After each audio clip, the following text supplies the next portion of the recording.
જય દ્વારકાધીશ, જય માતાજી બધા મિત્રોને। તો કેમ છો? મજામાં ને? તો આજે આપણે બનાવીશું લાંબા ગુવારનું શાક અલગ મસાલા સાથે। તો ચાલો આપણે ગુવારનું શાક બનાવવા માટે આપણે લઈ લીધો છે લાંબો ગુવાર અને એકદમ કૂણો લીધેલો છે શાક બનાવવા માટે।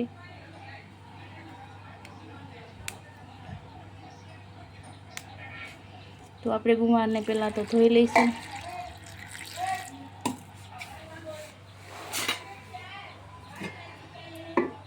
અને આજે આપણે બનાવવાના છીએ ગુવાર બાફી અને પછી શાક બનાવવાના છે। તો આપણે કુકરમાં 1 કળશ પાણી નાખી લઈશું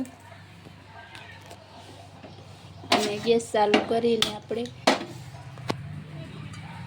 કુકરને મૂકી દઈશું। એટલે જે આપણે પાણીમાં નાખેલો ગુવાર છે આવી રીતે ચાપ કરીને આપણે કુકરમાં નાખી દઈશું। તો ગુવાર આ રીતે આપણે વડો રાખ્યો છે, બહુ નાના ટુકડા નથી કર્યા।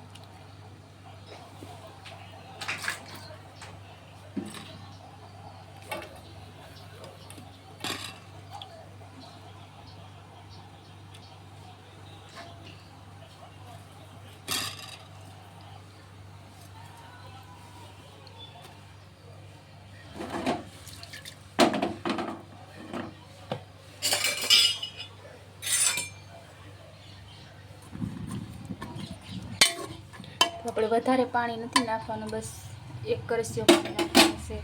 આપણે ગુવાર બહુ નથી બફવા દેવાનું, એટલે એમાં થોડુંક આપણે મીઠું નાખી દઈશું।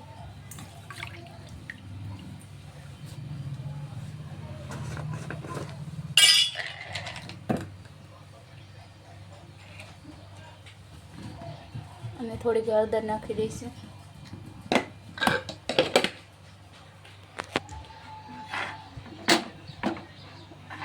કુકરનું ઢાંકણ બંધ કરી અને 2 વિસલ થવા દેવાની છે આપણે।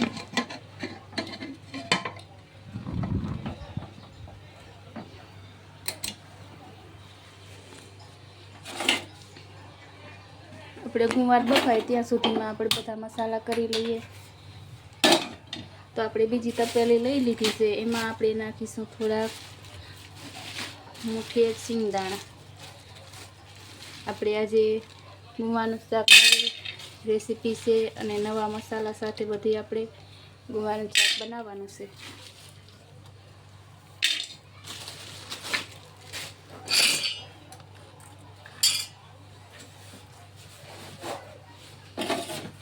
તો આપણે સિંગદાણાને સરસ રીતે શેકી લેવાના છે।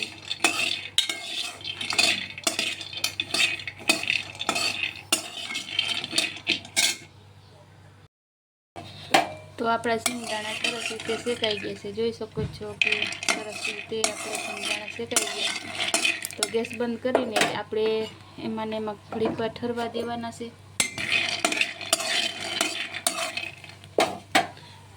તો સિંગદાણા ઠરે ત્યાં સુધી આપણે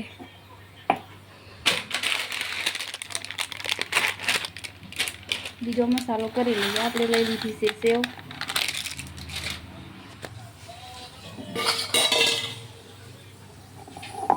તો સેવને આપણે ભૂકું કરી લેવાનો છે।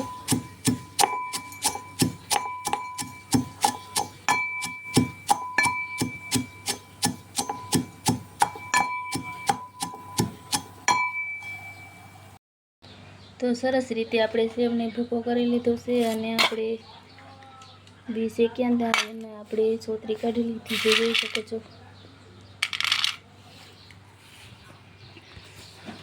અને આપણો ગુવાર પણ બફાઈ ગયો।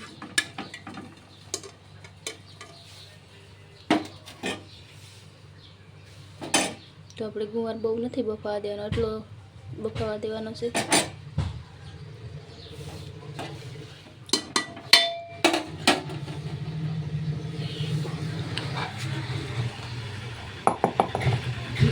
હવે આપણે સેવનો ભૂકો છે 1 વાટકામાં લઈ લેવાનો છે। સેવનો ભૂકો આપણે વાટકામાં લઈ લીધો અને આપણે હવે આ બીનો ભૂકો કરી લેવાનો છે।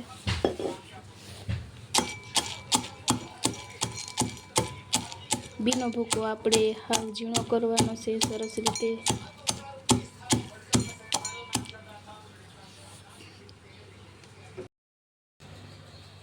તો આપણે સિંગદાણા પણ સરસ રીતે ભૂકો કરી લીધા છે. તો હવે આપણે બનાવવાના છે શાક માટેનો મસાલો. તો શાક માટેનો મસાલો બનાવવા માટે આપણે જેટલું તીખું ખાતા હોય એટલું આપણે ચટણી લઈ લેવાની છે, અને ચટણી લેવાની છે લસણવાળી.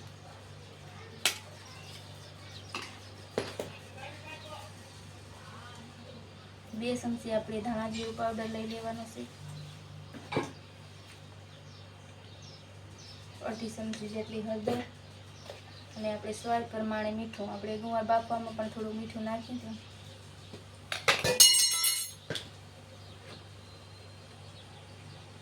શાક મસાલો,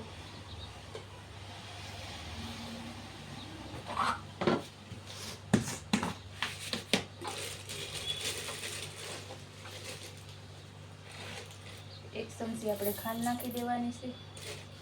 અને આપણે જે સેવનો ભૂકો કરેલો છે એ પણ આમાં નાખી દેવાનો છે. સિંગદાણાનો ભૂકો પણ આપણે નાખી દઈશું, અને અડધા લીંબુનો રસ.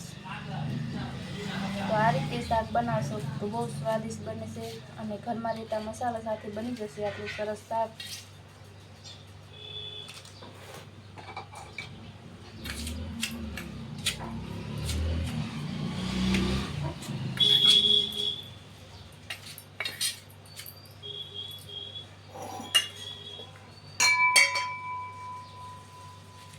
તો આપણે એમાં નાખી દેવાનું છે પાણી. પાણી નાખી અને થોડીક વાર આપણે રહેવા દઈશું, જે આપણે સેવ અને સિંગદાણા છે સરસ રીતે પલળી જાય. ઉપર તેલ ગરમ થવા મૂકી દીધું. તો તેલ ગરમ થઈ ગયું છે, તો એમાં નાખી દઈશું આપણે જીરું.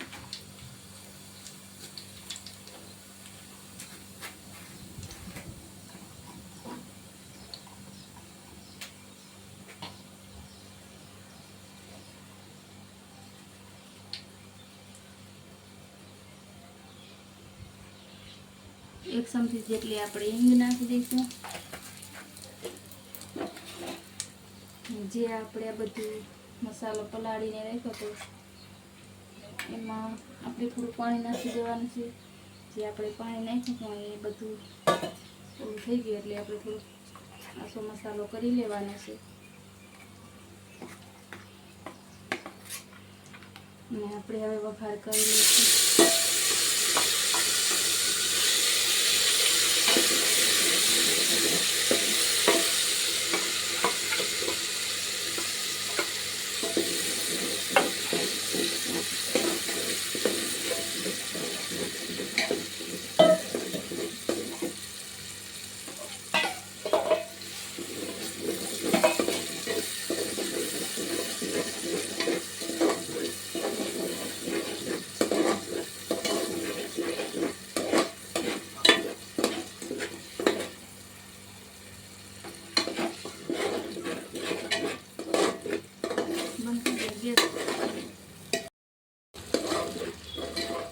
તો આપણો મસાલો સરસ રીતે પાકી ગયો છે.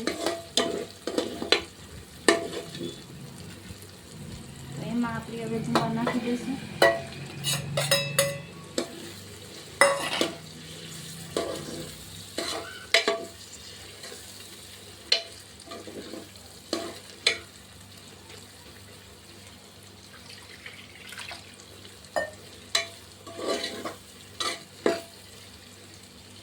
સરસ રીતે મિક્સ કરી અને જે આપણે ગુવાર બાફ્યો હતો એ પાણી આપણે નાખવાનું નથી, રાખ્યું છે એ જ પાણી આપણે આમાં નાખીશું.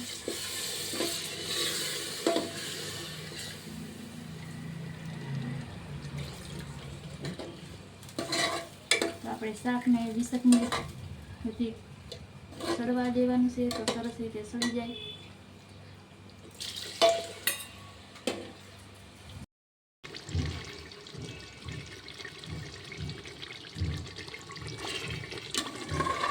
તો આપણું શાક બનીને તૈયાર થઈ ગયું છે. જોઈ શકો છો સરસ રીતે બધો મસાલો મિક્સ થઈ ગયો છે ગુવાર ભેગો. અને ગુવાર પણ સરસ રીતે પાકી ગયો છે. જો આ તેલ છે એ બધું છૂટું પડવા માંડ્યું છે. સરસ રીતે આપણું શાક તૈયાર છે. અને આવી રીતે બનાવશો તો જે કોઈ દી ગુવારનું શાક નહીં ખાતા હોય એ પણ ખાવા મળશે. અને સાથે બનાવ્યા છે લીલા મરચાં વઘારેલા. તો રેસીપી ગમી હોય તો લાઈક, શેર અને સબસ્ક્રાઈબ જરૂર કરી દેજો.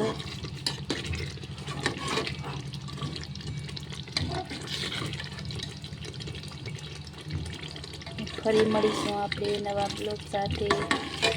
ત્યાં સુધી બધા મિત્રોને જય દ્વારકાધીશ, જય માતાજી, આવજો.